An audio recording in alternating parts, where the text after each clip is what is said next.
I'm 33 years old now. When I got injured, I was 20 years old. And before my injury, I played hockey for a junior C team in Calgary.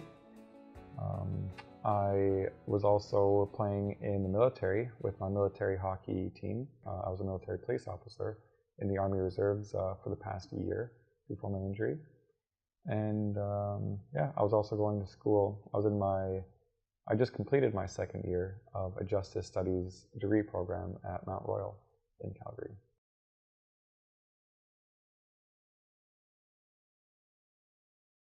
I was going down a hill, and it was right beside my house. It was behind my house. I was going down a bike path, but then going down a bike path, I went off the side of this bike path towards more of a dirt hill. So I was going down this hill, and I was trying to push my brakes, but my brakes didn't work. So I fell down this hill after I was going full speed. I just couldn't hang on to the bike, and I just fell hard on my head, and I just broke my back that way because I just fell really hard. An emotional type feeling. It was really hard to get over because you take a person that is walking their whole life, and here I am in a bed, and I'm in a wheelchair now to use as a means of transportation. So it's very difficult time in a person's life when they lose the function of their lower limbs in their body. My mom obviously was the biggest. I had, one of my brothers. He was really big, just 2 years older than I was, so he helped me along. My grandparents, my aunts, my uncles, my cousins, my other brothers, everybody in the family, and all my friends, school friends and things like that. I had a really big support system that helped me through the hard times.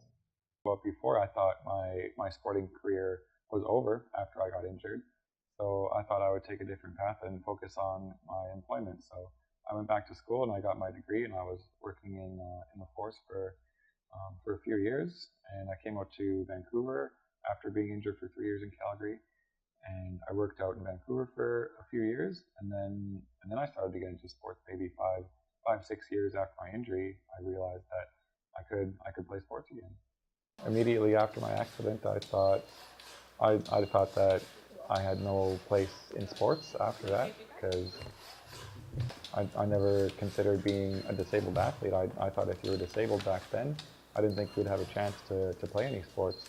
I thought you might have to be maybe born with a disability to be able to be competitive in sports. But I found out that the disabled sports world was very inclusive, and it included people like myself having injuries like I did. I got directly into sledge hockey about 6 years ago, and maybe a little bit after that, I started to play ball hockey, which is now floorball. We use plastic sticks, we use a plastic ball, and we have most of the same rules as a regular hockey game, with slight modifications. Obviously, there's no offsides, there's no icings and things like that. However, we do play no contact, no stick contact, no high sticking. So it's more of a cleaner game of ball hockey. So it's really enjoyable.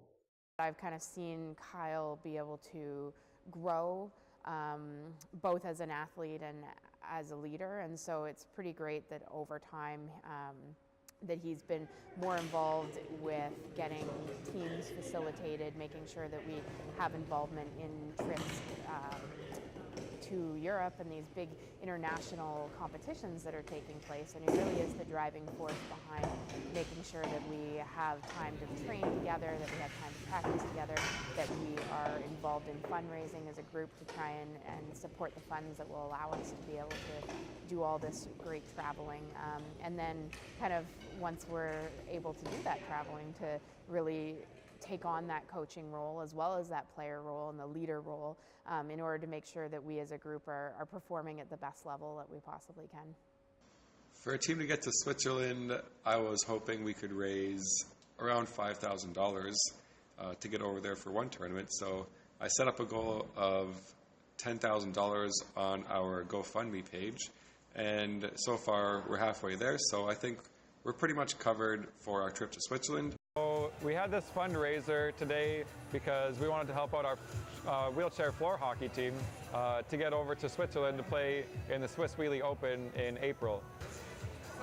Looking at preliminary numbers, it's looking like we probably hit at least $1,000 for tonight, so that'll be a big help just to get us overseas.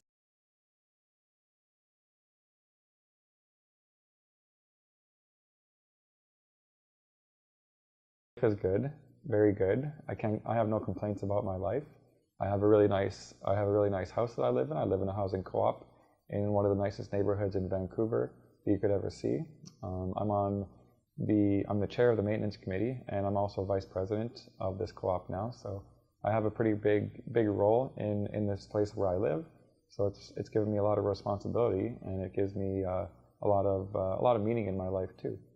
And also, I have my girlfriend.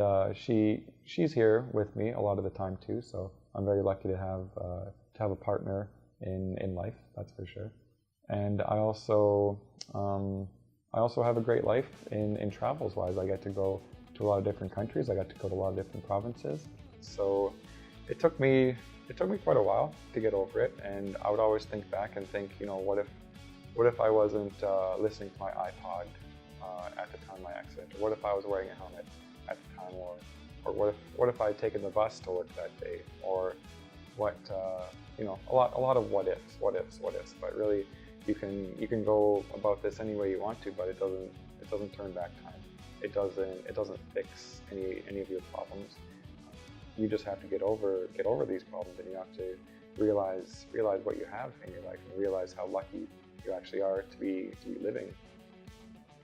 Because I could not be here in the first place, so I'm very lucky, and I found out that I'm very lucky just